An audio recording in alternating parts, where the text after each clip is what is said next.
Hey AP government people, we have video number 17 for you today. This one is on iron triangle, something that you can pretty much be expected to see on your exam. Chances are in the form of a multiple choice question, but it could appear in a section on the free response question as well. So make sure you are familiar with iron triangles. Okay, what the heck is the iron triangle? It's a relationship between three things, hence the triangle: Congress, and especially subcommittees, which help formulate laws before they go before Congress, government agencies known as the bureaucracy, and interest groups. And they help create policy in the United States. All three parts of the iron triangle seek to protect their own self-interest, as we will see.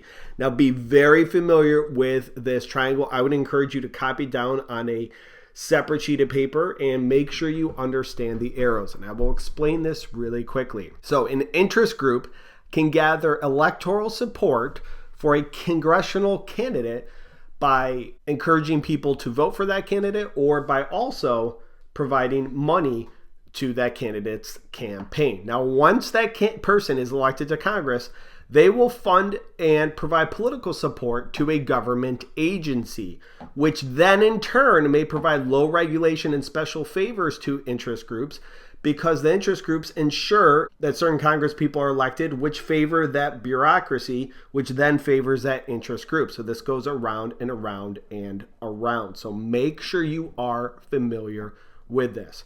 Now, to go in the opposite way, Congress will also provide legislation that is friendly to an interest group and maybe little oversight for that group.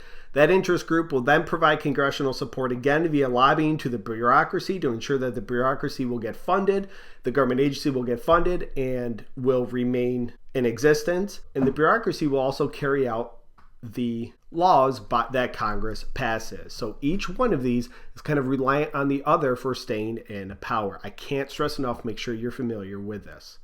Okay, so let's break down an example of the iron triangle. Well, let's say a farm special interest groups, or SIGs as you may see them, they help elect members of Congress. Now, they do this by campaign contributions, endorsements, etc.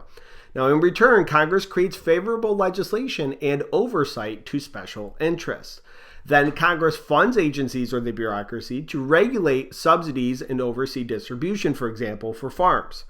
And here's an example from 2005, U.S. farm subsidies, or money by the federal government to farms. Now, the bureaucracy is favorable to the farm special interest groups, which in turn lobby on behalf of that bureaucracy or that agency to ensure financial and political support. So oftentimes, Congress members will benefit from this funding because they can go back to their constituents or their voters and say, hey, here's what I have done for this area and brought money to this area. That is often known as pork barrel.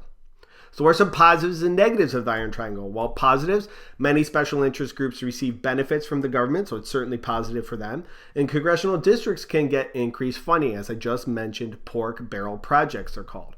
For negatives, hyperpluralists argue appeasing too many groups leads to gridlock and really nothing getting done or other issues in the government. Okay, we'll finish up with some test tips for multiple choice. You have to be able to identify all aspects of the iron triangle.